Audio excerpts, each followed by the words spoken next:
Hello and welcome students. Am I audible to you? मेरी आवाज आ रही है आपको? अगर है तो चैट बॉक्स में जरूर यस मेंशन करो। If I am audible to you, yes all the students. आज का सेशंस हमारे लिए बहुत महत्वपूर्ण सेशंस रहेगा। इस सेशंस में बैंकिंग एग्जाम, चाहे वो आईबीपीएस की हो, एसबीआई पीओ की हो, क्लरिकल की हो या एग्रीकल्चर फील्ड ऑफिसर की हो, इन सभी एग्जाम के लिए प्रोबेशनरी ऑफिसर की एग्जाम्स हो, क्वेश्चन पेपर का पैटर्न किस तरह से होता है और क्वेश्चन पेपर के पैटर्न को सॉल्व करने के लिए हमारे पास क्या स्ट्रैटेजी होनी चाहिए। ये क्वेश्चन पेपर का एनालिसिस है, लेकिन एनालिसिस के साथ हम कुछ क्वेश्चन पेपर को लेंगे। इसी के साथ किस तरह की क्वेश्चन पेपर्स का सिलेबस डिवीजन होता है, कुछ क्वेश्चंस और कुछ क्वेश्चंस को आंसर करने की स्ट्रैटेजी को समझने की कोशिश करेंगे इस वीडियो के माध्यम से। चलो वन बाय वन आज हम स्टार्ट कर लेते हैं। आज का सेशन है हमारे लिए महत्वपूर्ण सेशन रहेगा। सेशन का नाम है बैंकिंग एग्जाम का क्वेश्चन पेपर का एनालिसिस हमें किस तरह से करना है। ये हमारा क्वेश्चन पेपर का आज की सेट का नाम रहेगा। तो हम सभी लोग अच्छी तरह से जानते हैं बैंकिंग की एग्जाम्स या ऑनलाइन पैटर्न में होती है। अगर ऑनलाइन पैटर्न में होती है तो हमारे पास ऑफलाइन पैटर्न से कुछ स्ट्रैटेजी अलग होनी चाहिए। This is the most important point. तो आज का टारगेट रहेगा analysis of the questions paper. इस क्वेश्चन पेपर को हम एनालिसिस करने की कोशिश करेंगे। किसके लिए क्वेश्चन पेपर का एनालिसिस है? ये आईबीपीएस एसबीआई पीओ की एग्जाम्स है। उसी के साथ हम एसएससी सीजीएल की एग्जाम में किस तरह का सिमिलरिटीज आती है, इस सिमिलरिटीज को भी देखने की कोशिश करेंगे। आज एक क्वेश्चंस पेपर रहेगा हमारे एजेंडा में। बैंकिंग के लिए क्वेश्चन पेपर एक्चुअल रहेगा, उसको किस तरह से सॉल्व करना है। क्वेश्चन पेपर को सॉल्व करने से पहले उसकी स्ट्रेटेजी क्या होती, उसको देखना, ये हमारा मेन पर्पस यहीं पर रहेगा। Hopefully you understand it. तो ये है आज का English language paper analysis of the exam. तो माय डियर फ्रेंड, ये हमारा फर्स्ट क्वेश्चन है। इस क्वेश्चंस को हमें पढ़ना है और मुझे उम्मीद है आप फर्स्ट इस क्वेश्चन का एक स्क्रीनशॉट लीजिए। स्क्रीनशॉट लेने के बाद हम उसको सॉल्व करने की कोशिश करेंगे। यस और नो? यस। उम्मीद है उसी के साथ हम आज काम करेंगे। फर्स्ट क्वेश्चन यहीं पर दिया है कि हमारे पास दो कॉलम है। कॉलम नंबर ये है और कॉलम नंबर बी है। हर कॉलम में हमारे लिए स्टेटमेंट आते हैं। सपोज ए स्टेटमेंट है, बी स्टेटमेंट है, सी स्टेटमेंट है। तो हमें पेयरिंग करना है। इस कॉलम नंबर ए के लिए उन्होंने मेंशन किया है कि कॉलम नंबर ए का ये के साथ या डी का, मे बी ए अगर डी के साथ हो सकता है, बी अगर ई के साथ हो सकता है। लेकिन क्वेश्चन की रिक्वायरमेंट को हम समझने की कोशिश करेंगे। कॉलम ए में कुछ फ्रेजेस है, कॉलम बी में कुछ फ्रेजेस है। हर एक कॉलम ए में हमारे पास थ्री स्टेटमेंट है। We have to pair with the column number B के थ्री स्टेटमेंट के साथ पेयर करना है। What is the main condition? Banking exam की मेन कंडीशन होती है, जब भी आप उसको पेयरिंग करेंगे आप कोशिश करो ये ग्रामेटिकली करेक्ट रहेगा और ये कोहेरेंट स्टेटमेंट रहेगा। ग्रामेटिकली करेक्ट होना चाहिए। कंटेक्स्ट से भी, कंटेक्स्ट का मीनिंग होता है रिलेवेंस से और कोहेरेंट का मीनिंग होता है इंटीग्रेशंस। तो आज इस क्वेश्चन के माध्यम से हर एक क्वेश्चन, हर एक वर्ड को समझने की कोशिश करेंगे। तो फर्स्ट हमारा ध्यान रहेगा, अगर ये क्वेश्चन हमें समझ में आता है, अगर regulator, ये first statement, the regulator did not wait for sufficient safety and efficacy data to be collected, ये स्टेटमेंट है किसके साथ काम कर लेता है? अगर ये ग्रामेटिकली ये के साथ काम कर लेता है तो हमें ये पूरा स्टेटमेंट यहीं पर होना चाहिए। ये हमारी ध्यान यहीं पर होना चाहिए। फॉर एग्जांपल इमेजिन करो, क्वेश्चन पेपर को हम समझने की कोशिश कर लेते हैं, ये किस तरह से वर्कआउट होता है। इमेजिन करो मेरे लिए ये है, ये regulator did not wait for sufficient safety data to be collected, बराबर है? तो मुझे लगता है कि ये डी के साथ जाना चाहिए। अगर डी के साथ होना चाहिए तो दोनों स्टेटमेंट को ज्वाइन करने के बाद मेरा स्टेटमेंट जो भी बनता है वो ग्रामेटिकली करेक्ट होने के साथ कॉन्टेक्चुअली उसको मीनिंगफुल होना चाहिए, ये सेंसिबल स्टेटमेंट होना चाहिए, ये उसकी रिक्वायरमेंट होती है। होपफुली आपको क्वेश्चन का पैटर्न समझ में आ चुका होगा। उसके बाद हम देखेंगे कि क्या स्ट्रैटेजी होती है इस तरह की पेयरिंग करने के लिए। चलो, फर्स्ट बिफोर स्टार्टिंग हमारे लिए इम्पोर्टेंट रहेगा कि यहाँ पर मैंने ब्लू कलर दिया हुआ है और इस ब्लू कलर को मैंने थोड़ा-सा बोल्ड किया हुआ है। तो आज हमारा फर्स्ट पर्पस रहेगा कि ये कॉन्टेक्स्चुअली का मीनिंग क्या होता है, कोहेरेंट का मीनिंग क्या होता है। कुछ स्टेटमेंट में कुछ डिफिकल्ट वर्ड मुझे लगते हैं या आपको समझना चाहिए कि इंग्लिश पेपर में वोकैब्युलरी का इम्पोर्टेंस किस तरह से इम्पोर्टेंस होता है। अगर एप्रीहेंशन इस शब्द का मीनिंग नहीं मालूम होता, if you don't know the synonyms, if you don't know the antonyms of this word, then it becomes a little bit very difficult to understand the contextually sensible statement. Next यहीं पर आता है about the clinical trials. ये भी एक technical word है, दो it is a biomedical words होता है। फोर्थ वर्ड आता है टू मिटिगेट। तो ये मिटिगेट आता है या जिस तरह से हम कहते हैं कि वो टू वर्ब इंफिनिट वर्ब आता है। तो these are the 4 to 5 words है जो मुझे as a students, as a exam preparations करने वाला, मुझे उसके मीनिंग मालूम होने चाहिए। तो ये फर्स्ट स्ट्रैटेजी हमारे साथ होनी चाहिए इंग्लिश पेपर एनालिसिस में। ऑलमोस्ट आपको जो भी मीनिंग आता है, जो भी वर्ड आते हैं, उसके मीनिंग आपको मालूम होनी ही चाहिए। That one thing we have to be the understand. आज हम इस सर एक मीनिंग को देखने की कोशिश करेंगे। फर्स्ट जो मीनिंग आता है ना, जिसका हमने मीनिंग दिया है कि मेंशंस क्या है, कंटेक्चुअली। कंटेक्चुअली अगर यलवा लगता है तो इसका मीनिंग आता है एडवर्ब।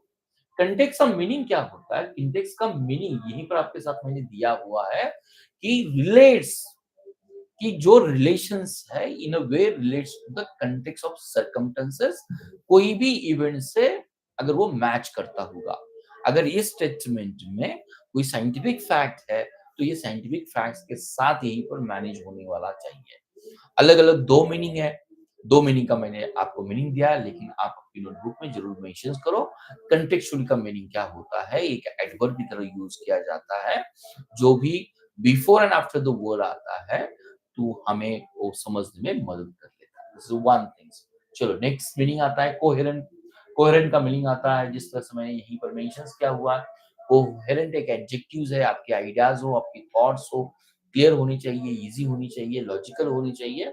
या कोहेरेंट का मतलब होता है, अगर पर्सन के मामले में अगर उसको यूज़ करना चाहते हैं, तो एबल टू टॉक और एक्सप्रेस द क्लियरली होना चाहिए।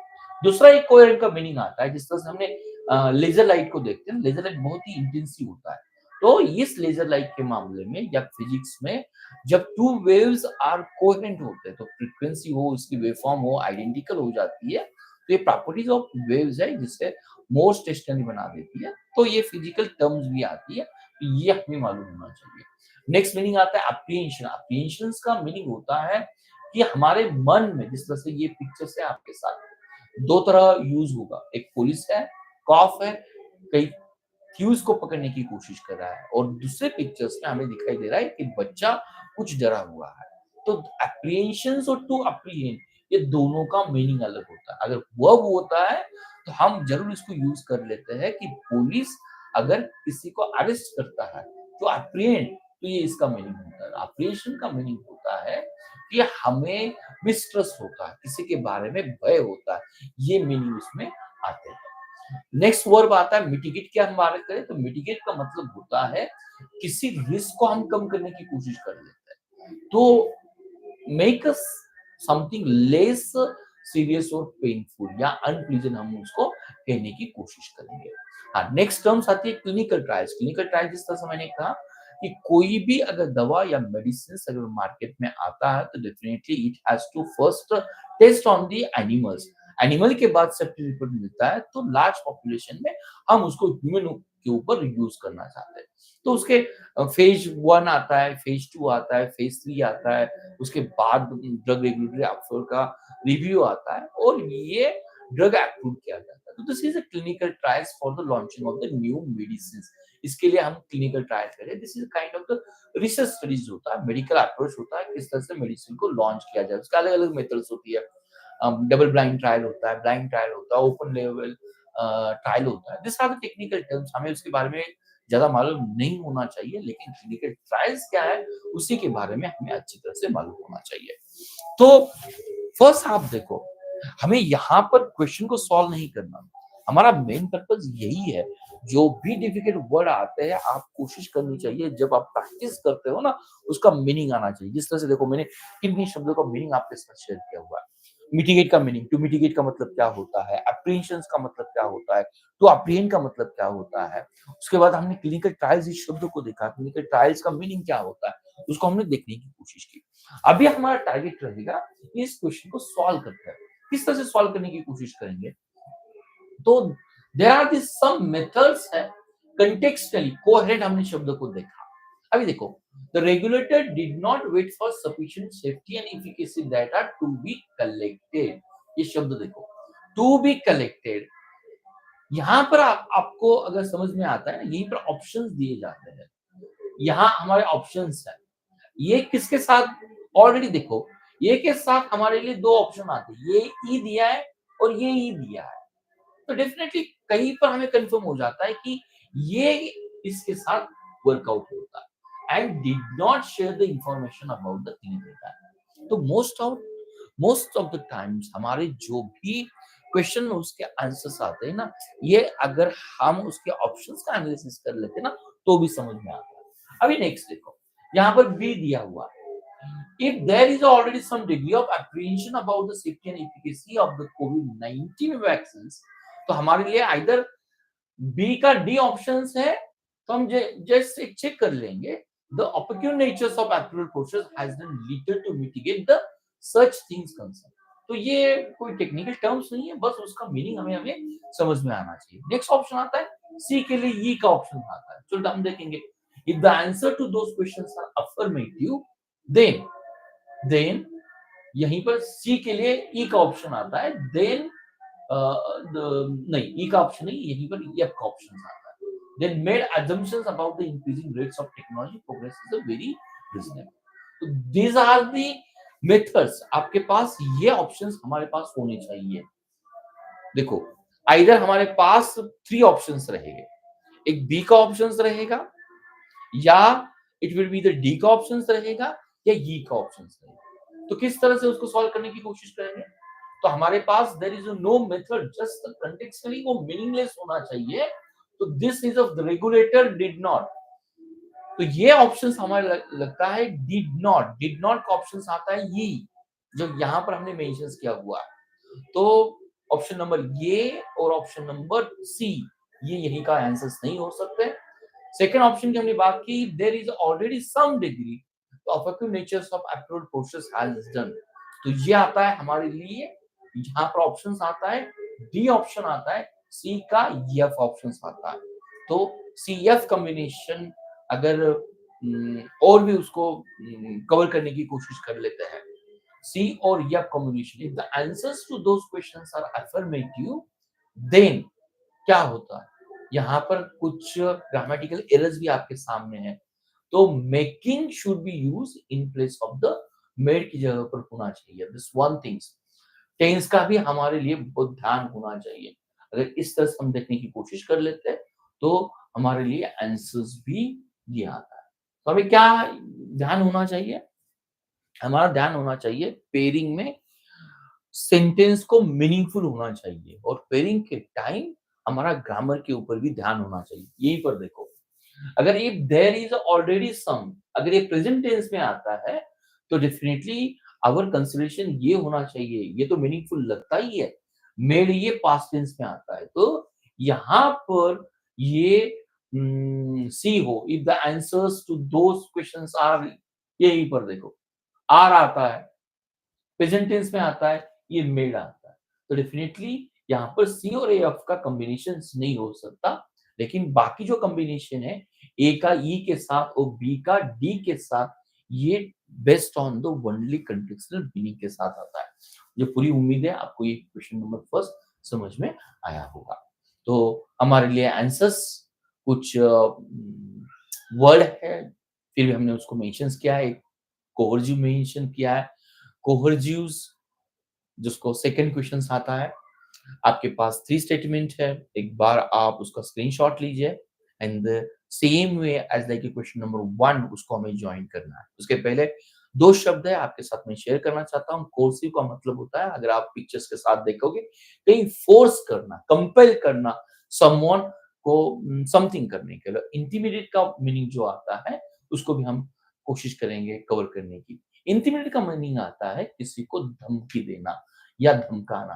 तो ये इंटीमेट वर्ब आता है। जैसे पिक्चर्स पे आपके साथ है, थ्रेटन करना समबडी। तो दीज़ आर द 2 शब्द थे, 2 शब्दों को हम देखने की कोशिश कर लेते हैं। Now we have to make the answers. अगर मेक द आंसर्स हमें यहीं पर करना है, तो फर्स्ट आता है more than being a scientific methodology clinical trials are a method of human cooperation. और सेकंड आता है the coercive attempt to falsify the studies participant claims intimate him or her while let's the हमारे लिए options आता है D का options आता है।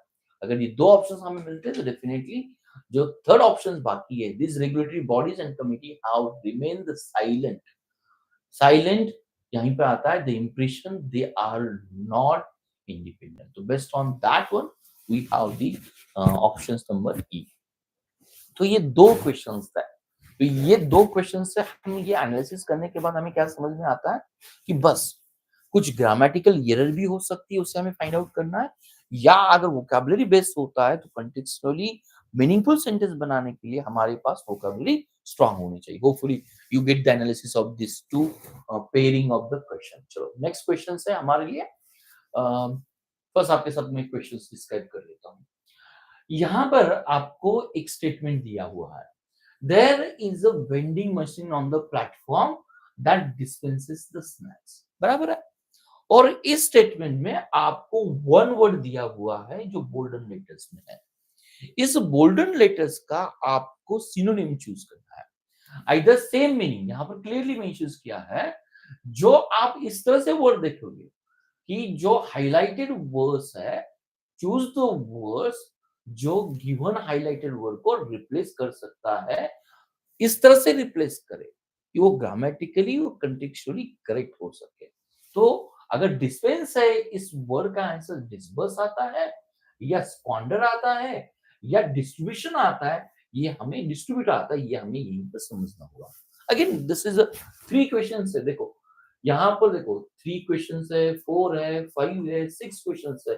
तो ऑलमोस्ट हमारे पास 4 क्वेश्चंस है और ये 4 क्वेश्चंस अगेन वोकैबुलरी बेस्ड है, मोस्टली 80 टू 90%। तो ये क्वेश्चन पेपर एनालिसिस यही कहता है कि बैंकिंग एग्जाम के लिए हमारे पास वोकैबुलरी बहुत स्ट्रांग होना बहुत इंपॉर्टेंस होता है। This one point hopefully you understand. चलो हम इसको देखने की कोशिश करेंगे। तो फर्स्ट आता है कि सर डिस्टेंस का मीनिंग क्या होता है, डिस्पर्स का मीनिंग क्या होता है, स्क्वांडर का मीनिंग क्या होता है। कुछ एग्जाम्पल के साथ आपको डायग्राम के साथ आपको आपके साथ में शेयर करना है। डिस्पेंस का मतलब होता है कि किसी को कोई चीज दे देना। फॉर एग्जाम्पल ये देखो एक मशीन है जिसे वेंडर मशीन कहा जाता है। जो भी मोस्टली आप एयरपोर्ट पे देखोगे या जो मॉल्स आते हैं ना उसमें ये मशीन होता है। अगर हम कॉइन उसमें नोट करेंगे या प्रेस करेंगे तो डेफिनेटली जो भी चीजें आती है definitely they will going to will get it. तो डिस्पेंस डिस्ट्रीब्यूट ये उसका मीनिंग आता है। डिस्पर्स का मतलब होता है सेम सिनोनिम में डिस्ट्रीब्यूट करना। लेकिन जो स्क्वांडर शब्द आता है ना इसका मतलब होता है you don't have the money management. अगर आप के पास बहुत ज्यादा मनी आता है तो मनी को आप एक्सपेंडिचर कर लेते हैं जिसका कोई इलॉजिकल बेस होता है। तो वेस्टेज ऑफ द मनी और रिसोर्स के लिए हम ये स्क्वांडर इस वर्ड को यूज करते हैं। तो स्क्वांडर देखो ये टोटली डिफरेंट वर्ड है। तो ऑप्शन नंबर हमारे लिए रोमन जो 1 और 3 आता है वो राइट होना चाहिए। 1 और 3 किसमें आता है? ऑप्शन नंबर बी में आता है। तो होपफुली ये आपको समझ में आया होगा यहीं पर ऑप्शन नंबर 1 और 3 क्या है। तो पूरी उम्मीद है आपको डिस्पेंस, डिस्बर्स और स्क्वांडर तीनों के मीनिंग आपको मालूम होनी चाहिए। तो ये था हमारा फर्स्ट नंबर क्वेश्चन है। नेक्स्ट हम क्वेश्चन को देखने की कोशिश कर लेते हैं। चलो फोर्थ नंबर क्वेश्चन है, इजी क्वेश्चन है। India and Japan has revised the mechanism. तो मैकेनिज्म के लिए क्या सिनोनिम रहेगा? सिस्टम रहेगा, मेथड रहेगा, टूल्स रहेगा। टूल्स का मतलब क्या होता है? टूल्स का मतलब होता है with the help of some instruments हम कोई एक्शंस कर देते हैं। तो सिस्टम और मेथड देखकर हमें समझ में आता है कि सर ये सिस्टम और मेथड शायद मुझे लगता है टूल्स टोटली और वर्ड है इसमें। अगर टूल्स को हम निकाल लेते हैं तो वी अंडरस्टैंड कि सर फर्स्ट एंड सेकंड मेरा आंसर हो सकता है। होपफुली आपका भी वही आंसर होना चाहिए। Tools there is no need to explain itself is explanatories है। मैकेनिज्म का मतलब इटसेल्फ आपके साथ मैंने शेयर किया हुआ है। समथिंग किस तरह से वर्कआउट करता है उसको मैकेनिज्म कहते हैं। सिस्टम का मतलब होता है group of things of part that work together. और method way of doing something different. थोड़ा थोड़ा उसमें जरूर फर्क होता है लेकिन हमें ये समझना है। होपफुली हमने जिस तरह से आपके साथ किस तरह से आंसर दिया था टूल्स इसमें और वो रहा था तो डेफिनेटली सिस्टम और मेथड ये हमारा सही आंसर होने वाला है। On the basis of that C is हमारे लिए करेक्ट ऑप्शन हो सकता है। क्वेश्चन नंबर जो 5 आता है अगर आप उसको देखने की कोशिश कर लेते हैं your business premises which qualify for business asset tapper the business asset tapper relief have become to be cramped. Almost 3 word है। यहाँ पर मैंने कुछ अंडरलाइन वर्ड किया हुआ है जिसका नाम आता है बिजनेस एसेट टैपर रिलीफ आता है। नेक्स्ट आता है क्रैम्प आता है लेकिन हमारे लिए क्वेश्चन दिया है क्वालिफाई करना। जिस तरह से बैंकिंग एग्जाम के लिए क्वालिफाई करने के लिए हमारे लिए प्रीलिमिनरी एग्जाम के कुछ क्वालिफाइड मार्क्स आते हैं on the basis of category. तो क्वालिफाई का मतलब होता है वर्ड इटसेल्फ मेंशन। तो हमारे पास आता है हैम्पर आता है मिजर आता है इंक्लाइन आता है। देख के हमें समझ में आना चाहिए हैम्पर का मतलब क्या होता है। हैम्पर का मतलब होता है टू ऑब्स्ट्रक्ट करना बराबर है ना। मिजर का मतलब होता है टू क्वांटिफाई करना या to measure for the measuring purpose we need the physical units also। और नेक्स्ट आता है इंक्लाइन करना inclinations towards something। लेकिन यहीं पर कुछ वर्ड आते हैं क्रैम्प। क्रैम्प का मतलब होता है अगर लेग में जो भी एथलेटिक्स होते हैं उसमें क्रैम्प आ जाता है या सडन पेन हो जाता है तो ये क्रैम्प का वन मीनिंग ये भी होता है। दूसरा मीनिंग आता है किसी चीज को हम किसी छोटी जगह पर क्रैम्प करके बिठाने की कोशिश कर लेते हैं ये भी उसका मीनिंग आता है। और यहीं पर आता है business asset capital totally new शब्द है इकोनॉमिक वर्ड है।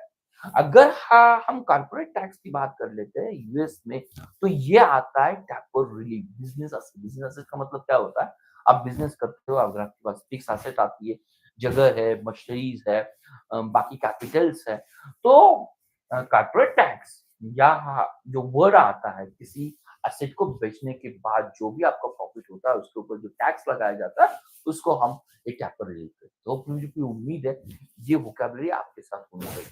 अगर आपको ये वर्ड समझ में आता है ना तो ये बिकम वेरी इजी। तो जिस तरह से मैंने कहा कॉर्पोरेट टैक्स की मैंने बात की उसी के साथ टैपर एसेट के लिए हमारे पास आता है कैपिटल गेन टैक्स।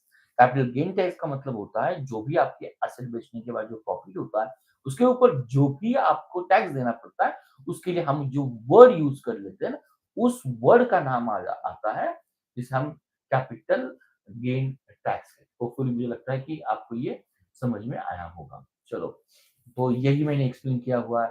तो मेरा मेन पर्पस यही होता है कि आपको हर एक वर्ड का मालूम होना चाहिए। क्रैम्प का मतलब क्या होता है जिस तरह से ये आदमी देखो एक छोटे से बक्से में बैठा हुआ है तो ये this is a cramp position आ जाती है। और ये दूसरा क्रैम्प्स आता है नाउन मोच आना या दर्द होना इसके लिए भी हम क्रैम्प्स इसका यूज कर लेते हैं। तो ये अगर हमारे पास वर्ड होते तो वी मस्ट अंडरस्टैंड कि सर उसमें क्वालिफाई का मतलब क्या होता है। क्वालिफाई का मतलब ग्रामेटिकली और कंटेक्चुअली करेक्ट स्टेटमेंट होना चाहिए। तो we should be understand the meaning of hamper. Hamper का मतलब होता है डिफिकल्ट होना ऑब्स्ट्रक्ट करना। इंक्लाइन का मतलब होता है अगर हम पर्टिकुलर चीज के ऊपर हमारा इंक्लिनेशन होता है तो on the basis of that one we understand यहाँ पर जो तीनों शब्द आते हैं उसमें बिल्कुल उसको रिप्लेस नहीं करते। होपफुली मुझे लगता है कि ये शब्द का मीनिंग आपको इस क्वेश्चन का मीनिंग आपको समझ में आया होगा। चलो नेक्स्ट वर्ड है आपके पास कोशिश करो the misuse of governor office to undermine duly elected state government is particularly misuse disruption of the federalism। तो ऑलमोस्ट यहीं पर आपके पास 4 वोकैबुलरी वर्ड आते हैं। एक बार फेडरलिज्म का मीनिंग आपको मालूम होना चाहिए मिसयूज का मीनिंग आपको मालूम होना चाहिए ड्यूअली का मीनिंग आपको मालूम होना चाहिए। लेकिन हमारे लिए क्वेश्चन है डिसरप्शन। डिसरप्शन क्या उसका वर्ड डिस्टर्बेंस आता है ऑब्स्ट्रक्शन आता है या रिलेवेंट आता है। तो शायद बहुत इजी वर्ड है। शायद there is no need to explanation, आपको इजीली समझ में आता है। कंटेक्स्ट का एक सिनोनिम्स हमने ऑलरेडी इस वीडियो के पहले देखा था। कंटेक्स्ट का मीनिंग होता है रिलेवेंट, तो ये कंटेक्स्ट का सिनोनिम्स रिलेवेंट आता है, बराबर है ना। और disruption itself is mentions, disturbance obstruction होना चाहिए। तो ये दोनों ऑप्शंस अगर आते हैं ना फर्स्ट और सेकंड, तो हमें आता है कि बी नंबर का ऑप्शन आपके साथ होना चाहिए। तो कुछ वर्ड इतनी इजीली भी होते हैं, लेकिन पेपर रीडिंग होना, आपका डिटेल रीडिंग होना, ये उसकी रिक्वायरमेंट होगी। चलो हम देख लेते हैं। जो आप मेंशंस को ड्यूली, एक एडवर्ब आता है। ड्यूली का मतलब जिस तरह से हमने कहा एक्सपेक्टेड वे से होना चाहिए। विच यूज हम अच्छी तरह से जानते हैं कि जो बच्चा शरारती होता है उसके लिए हम विच यूज इस वर्ड का यूज कर लेते हैं। ऑब्स्ट्रक्शन का मतलब होता है कोई हम एक्ट को स्टॉप कर लेते हैं कोई हैपनिंग करने से। उसी तरह डिस्टर्बेंस का मीनिंग होता है कि हमें कुछ कंपल्शन आता है जो हम एक्टिविटी को नहीं कर पाते। तो ये disruption act of preventing something specially system. तो on the basis of that one हमारे पास सही आंसर्स क्या होगा, मुझे पूरी उम्मीद है बोथ हमारे लिए ऑप्शंस फर्स्ट और सेकंड ये राइट ऑप्शंस होगा। तो बी या सी ऑप्शन सही पर करेक्ट होगा। चलो नेक्स्ट वन है 7 और 9 है, कुछ अलग क्वेश्चन है। पहले हम समझ लेंगे ये क्या कहता है। पुलिस, ये जो वर्ड आता है हमारे पास to fill in the blanks है, बराबर है। The sentence, parts of the sentence are left blank, and beneath the sentence we have the 5 options. ये options है, B option है, C option है, D options है, और ये options हमारे लिए आता है। अगर ये options हमारे पास आता है तो we have to understand it in a way कि क्या हो सकता है। तो फर्स्ट ऑप्शंस में अगर ये ऑप्शंस को अगर हम चूज करना चाहते हैं, फॉर एग्जांपल ये option police arrest notorious gangster, अगर यहाँ पर अरेस्ट ये ऑप्शंस आता है ना, तो ये रीगेन या रेन ऑप्शंस हमारे लिए सेकंड ब्लैंक में आना चाहिए। और ये अगर वही आता है, अल्टरनेटिव आपको चूज करना है, लेकिन आप जब भी इस ऑप्शन को यूज करने की कोशिश कर लेते हैं तो सेंटेंस को ग्रामेटिकली और कंटेक्चुअली करेक्ट मीनिंग आना चाहिए। तो इसमें हमें समझना चाहिए कि यार अरेस्ट और रेन का मतलब क्या होता है, नैप का मतलब क्या होता है, लास्ट ईयर का मतलब क्या होता है, स्नैच का मतलब क्या होता है। स्नैच, कई चेन स्नैकर्स आते हैं तो उसके लिए हम स्नैच वर्ड यूज कर लेते हैं। कंटेम्प्ट का मतलब क्या होता है, ऑलरेडी हमने एप्रियन इस वर्ड को देखा था। अप्रियन, टू अप्रियन का मतलब होता है टू किसी थ्यूज को पकड़ना। एप्रिहेंशन का मतलब होता है डर होना या कहीं डाउट होना। तो ये police notorious gangster after the relentlessly chase that, यहाँ फॉर आता है। फॉर का मतलब होता है ड्यूरेशंस, बराबर है ना। तो 3 वीक्स का ड्यूरेशन है। तो यहीं पर आपको ये समझ में आना चाहिए, ये अगर पुलिस नैब, नैब का मतलब होता है पुलिस ने नोटोरियस गैंगस्टर को पकड़ा, और ये चेस कब तक चली थी, फॉर आता है, तो ये हमें समझ में आता है कि यार ये ऑप्शन हो सकता है, बराबर है। तो स्नैच किसी चीज को खींचने के लिए हम यूज कर लेते हैं चोरी के मामले में, तो डेफिनेटली ये ऑप्शन नहीं होगा। कंटेम्प्ट का मतलब होता है किसी के ऊपर हम दोषारोप करें या किसी के ऊपर हम कोशिश करें कि this is not the right way, तो ये यूज किया। अप्रेंड एंड सस्टेन, ये थोड़ा सा आपको लगता है sustain, sustain for the continuous, ये अप्रेंड हो सकता है यही पर, लेकिन ये सस्टेन का वर्ड सस्टेन, कोई चीज सस्टेन नहीं होती, बराबर है। तो ये इस तरह से हमें समझ में आना चाहिए ये वर्ड इसमें क्यों फिट नहीं हो रहा है। तो on the basis of that यहाँ पर हर एक शब्द का मीनिंग आपके साथ मैंने शेयर किया हुआ है। नैप का मतलब होता है टू कैच समबडी, स्नैच का मतलब होता है समथिंग सडनली उसको स्नीच करने, परसिस्ट का मतलब होता है कंटिन्यू समथिंग, एप्रिहेंड अरेस्ट है, सस्टेन का मतलब होता है कीप समबडी, और कंटेम्प्ट का मीनिंग होता है something something does not deserve. तो कंटेम्प्ट करना, नॉट डिजर्व है तो definitely will not give the value to this one. Endure का मतलब होता है to suffer something painfully uncomfortable, कोई भी कंप्लेंट के सिवाय हम उसको टॉलरेंस करते हैं, उसके लिए हम कंटिन्यूअस वर्ड को यूज करते हैं। तो डेफिनेटली नैब रोड लास्ट ये हमारे लिए सही आंसर्स रहेगा। Only basis on the vocabulary को इस क्वेश्चंस को हमने आंसर्स किया हुआ। चलो नेक्स्ट आता है नेक्स्ट आता है tropical rain forest choke in fog and continuously by mist and downfalls are list by fires. चलो देखो, यहाँ पर मैंने ट्रॉपिकल फॉरेस्ट का आपके साथ एग्जांपल दिया हुआ, तो एटलीस्ट ट्रॉपिकल रेन फॉरेस्ट क्या होते हैं, चॉक का मीनिंग क्या होता है, फॉग क्या होता है, मिस्ट का मीनिंग क्या होता है, down force are list by the fires. तो ये रिजुनवेट, मोर यंग बनाना, मोर एनर्जेटिक बनाना। ये आता है इम्पैक्ट, इम्पैक्ट का मीनिंग होता है समथिंग, समथिंग के ऊपर उसका चेंज कर लेना। तो ये इम्पैक्ट और अफेक्टेड, ये दोनों वर्ड ना बहुत क्लोजली रिलेटेड लगते हैं। उसके बाद जो वर्ड आता है डिवोर, डिवर का मतलब होता है बहुत दिन से उसने खाना नहीं खाया और आज जोर जोर से खाना खा रहा है, तो डेफिनेटली ये ऑप्शन बिल्कुल यही पर काम नहीं करेगा। यस और नो। नेक्स्ट आता है approach and tropical rainfall chalk in fog and continuously approach. Definitely approach ये किसी लाइव थिंग के लिए हम यूज कर लेते हैं, तो ये भी ऑप्शंस नहीं आएगा। Tropical rain forest choke in fog and continuously exhaust, तो एग्जॉस्ट ये भी ऑप्शंस नहीं रहेगा। तो हमारे पास आइदर वन और टू ऑप्शंस हो सकते हैं, लेकिन वन और टू में किसी को अगर चूज करना है तो we must have very strong vocabulary.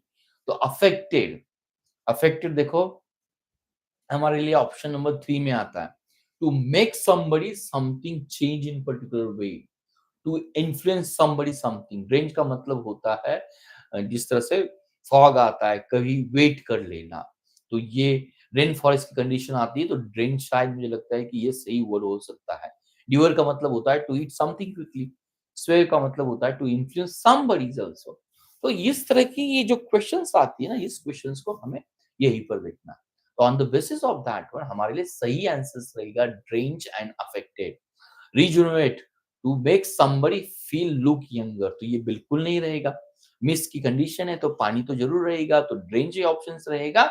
और अफेक्टेड का मीनिंग होता है कि ये आर लिस्ट अफेक्टेड, तो फायर की वजह से, to make somebody something change in particular way to influence somebody and something, तो ये हमारे लिए सही आंसर्स होगा।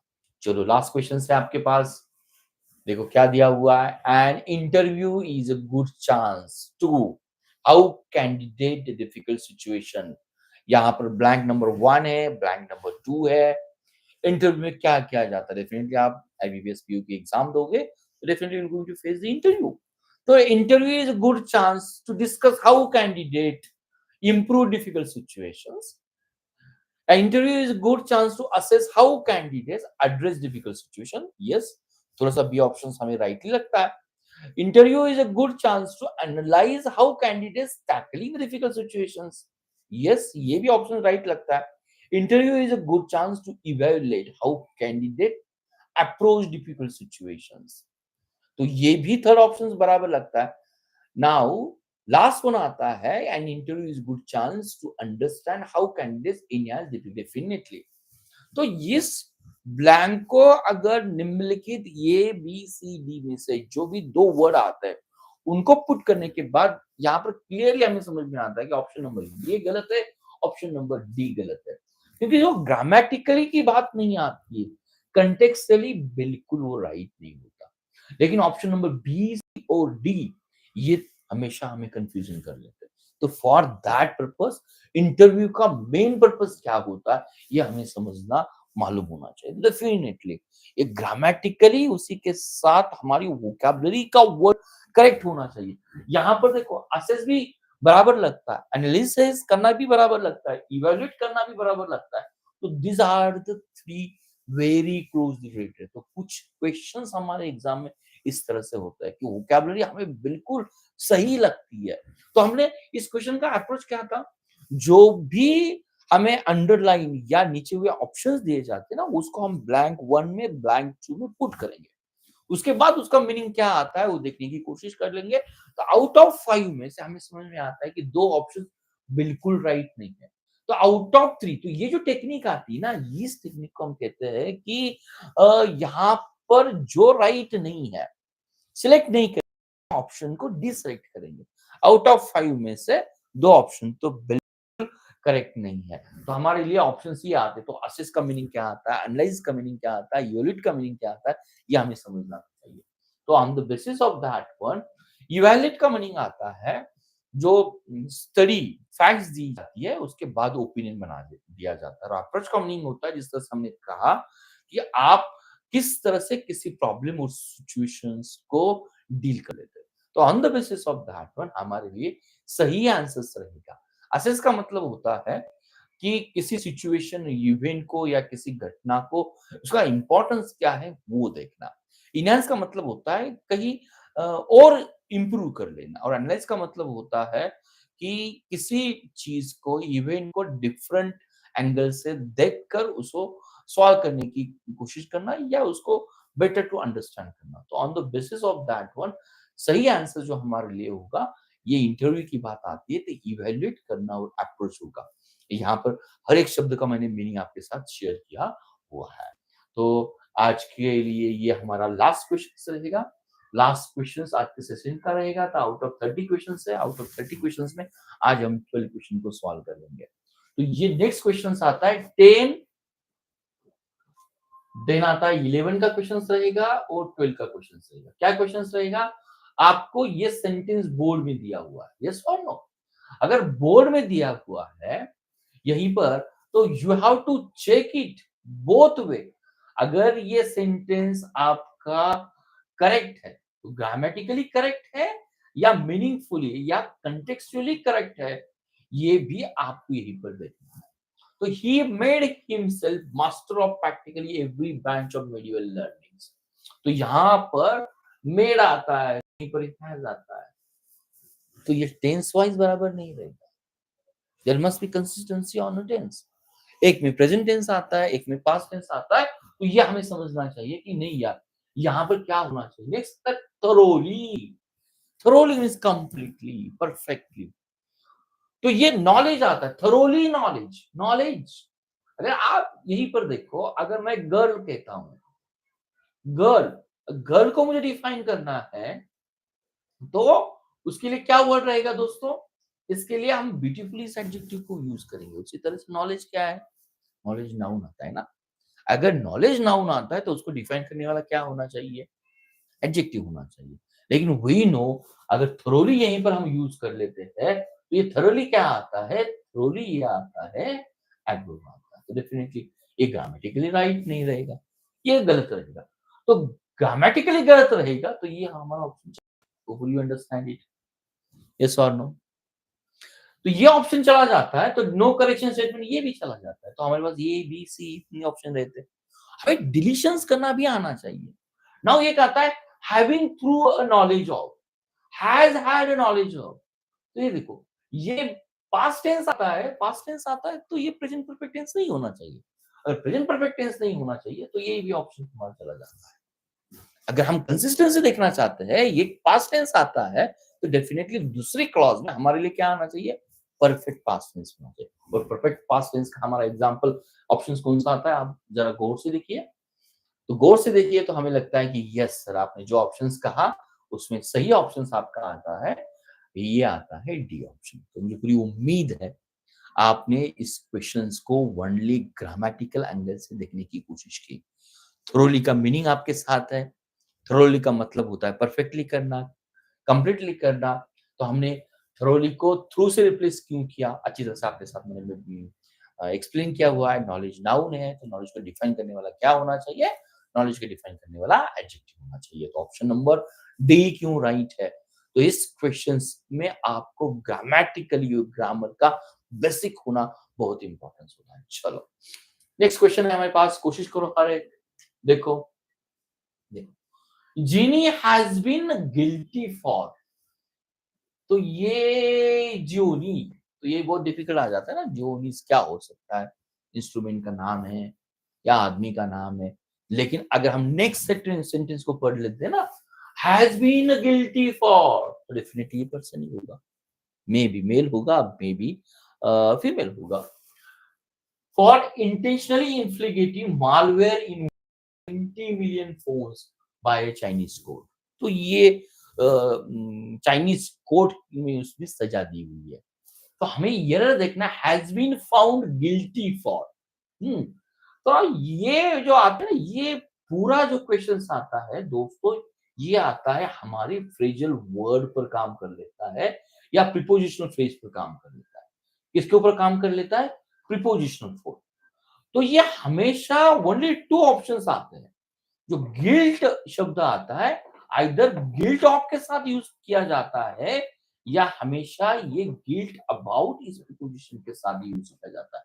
वो गिल्ट फॉर के साथ कभी भी यूज नहीं किया जाता। अगर ये आपके पास नॉलेज होता है ना, तो 2 मिनट में आपको समझ में आता है कि ये रॉन्ग है, ये रॉन्ग है, बराबर है। तो डेफिनेटली ये रॉन्ग रहेगा तो ये भी रॉन्ग रहेगा। तो we have only two options. Either हमारे लिए क्या होगा, आपको चूज करना है, या आपका स्ट्रांग इतना होता है तो आप कहते कि सर ये भी रॉन्ग है, विच के साथ नहीं यूज किया जाता। तो ऑलमोस्ट ये हमें समझ में आना चाहिए। तो गिल्ट ऑफ समथिंग, लेकिन गिल्ट अबाउट हम कहते हैं ना, तो इसमें थोड़ा सा इमोशनल एंगल होता है। तो इस क्वेश्चन को हम इसी तरह से देखेंगे। तो चलो एक्सप्लेनेशन आपके साथ है। तो ये जियोनी की कंडीशंस है, चाइनीज कोर्ट ने उसको गिल्टी रखा है। तो जिस तरह से देखो, ये आपके कुछ फ्रेजल वर्ड्स आते हैं। देखो, गिल्टी ऑफ लव, बराबर है। गिल्टी ऑफ लव, गिल्ट हमेशा लव के साथ आएगा। यूर ऑनर, ये बुक का नाम है रजिस तलवर का। तो उन्होंने देखो अच्छी तरह से देखो, गिल्ट फॉर नहीं लिखा, गिल्टी फॉर नहीं लिखा, गिल्टी हमेशा ऑफ आएगा। किसके साथ होता है? लव के साथ। और एक आपको मैं होल्टियर का स्टेटमेंट है, फ्रेंच फिलोसोफर है, every man is guilty of all the good he did not do. तो ये देखो, गिल्टी ऑफ के ऊपर हमारा ध्यान होना चाहिए। तो गिल्टी फॉर कभी भी यूज नहीं किया जाता। नेक्स्ट आता है, नेक्स्ट बुक का नाम है गिल्टी ऑफ रोमांस। तो मुझे पूरी उम्मीद है गिल्टी ऑफ के साथ ही रहेगा, बहुत ऑलमोस्ट 90%। लेकिन समटाइम्स द गिल्टी ये शब्द यूज किया जाता है ना, गिल्टी, दोनों में फर्क क्या आता है? ये कहीं अगर हम फैक्चुअल स्टेटमेंट देते हैं तो उसके लिए हम यूज कर लेते हैं, लेकिन जहां पर फीलिंग आती है तो गिल्टी अबाउट हम मेंशन कर लेते हैं। तो दिस इज बहुत माइनर डिफरेंस आपके साथ है। फीलिंग अगर रहेगी तो हम गिल्टी अबाउट लिखेंगे, वेरी रेयरली यूज किया जाता है, गिल्टी ऑफ ही यूज किया जाता है। तो मुझे पूरी उम्मीद है वाई ऑप्शन नंबर बी आपके साथ रहेगा। ये हमने उसको समझने की कोशिश की हुई है। तो आज का ये था पार्ट नंबर 1 है, और आज का पार्ट नंबर 1 का लास्ट क्वेश्चन आपके साथ है। चलो उसको फर्स्ट हम क्वेश्चंस को एक्सप्लेन करने की कोशिश कर लेते। Many people believe that Holland as they are today should not be interested with this national responsibility. देखो, many people believe that voluntary bodies they are today should not interested. ये देखो, interest है, अगर आपके साथ इंटरेस्ट आता है तो ये आता है एक ओरिजिनल वर्ब से आता है। अगर हम इंटरेस्टेड लिख लेते हैं ना, तो उसका मीनिंग होता है either we have to use in past tense या परफेक्ट टेंस में उसके साथ यूज करना चाहिए। और एक पॉसिबिलिटी आपके हमेशा आती है, इंटरेस्टेड हम तभी यूज कर लेते हैं ना। फॉर एग्जांपल, इज इंटरेस्टेड है, वाज इंटरेस्टेड है, हैव इंटरेस्टेड है, तो ये कब यूज किया जाता है? लेकिन उसके साथ परफेक्ट के लिए हम जरूर यूज कर सकते हैं उसको, या इज इंटरेस्टेड की बात आती है तो ये अगर पैसिव वॉइस में तब हम उसको यूज कर सकते हैं। लेकिन पासिव एक्टिव में अगर हमारे पास विल होता है, शाल होता है, अगर उसके साथ में पैसिव वॉइस यूज करना है तो डेफिनेटली शाल बी इंटरेस्टेड, ये हमारा स्टेटमेंट होना चाहिए होपफुली। तो यस देखो, इस स्टेटमेंट को हमें अच्छी तरह से देखना है। Many people believe that voluntary bodies as they are today should not be interested with. तो ये हमारे लिए गलत क्या होता है, ये हमें समझना बहुत इंपॉर्टेंस होता है। तो ये नॉट शुड है, यहीं पर हमारा ध्यान होना चाहिए। विल और शुड होता है तो उसके बाद क्या आना चाहिए? बी आना चाहिए। ये नेगेटिव स्टेटमेंट है तो शुड के बाद क्या आना चाहिए? बी। और ये हमें यहीं पर समझ में आता है। तो ये बीइंग बिल्कुल रॉन्ग है कि ग्रामेटिकली बी पैसिव टेंस आता है तो डेफिनेटली उसका पास्ट पार्टिसिपल होना चाहिए, ये भी रॉन्ग है। देखो, बी के बाद इंटरेस्ट आता है तो उसका पास्ट पार्टिसिपल होना चाहिए, ये भी रॉन्ग है। तो ये हमारे लिए ऑप्शन नंबर डी क्यों आता है, उसको हमने यहीं पर एक्सप्लेन किया है। तो हमारे लिए एक्टिव वॉइस का मतलब क्या होता है? फ्यूचर टेंस के लिए शाल रहेगा, विल रहेगा, उसके बाद वर्ब रहेगा, यस वी ओ ही रहेगा। लेकिन पैसिव वॉइस में करना है तो विल शाल के बाद बी आता है और उसका हम पास्ट पार्टिसिपल फॉर्म यूज़ करते थे। फॉर एग्ज़ाम्पल मैंने आपके साथ दिया हुआ है, my parents will take us to the park. उसका पैसिव फॉर्म क्या रहेगा?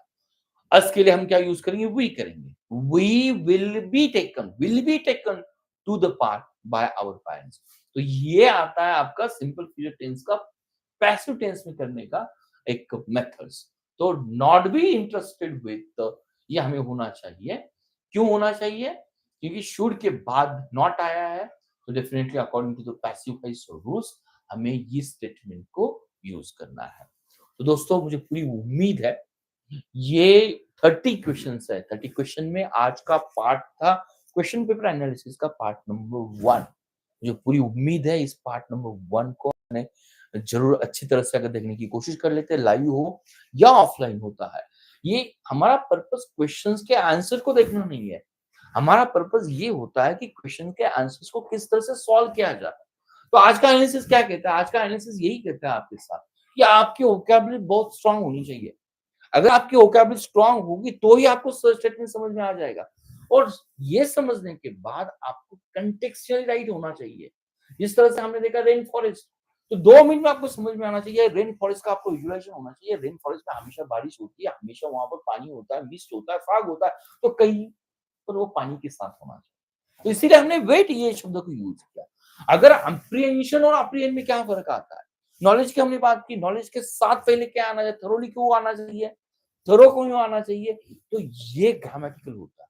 तो हार्डली कुछ क्वेश्चंस प्योरली ग्रामेटिकल बेस्ड रहेंगे, लेकिन कुछ क्वेश्चंस हमारे लिए एक डिफिकल्ट हो जाता है। वोकैब्युलरी होना बैंकिंग एग्जाम के लिए बहुत स्ट्रांग होता है।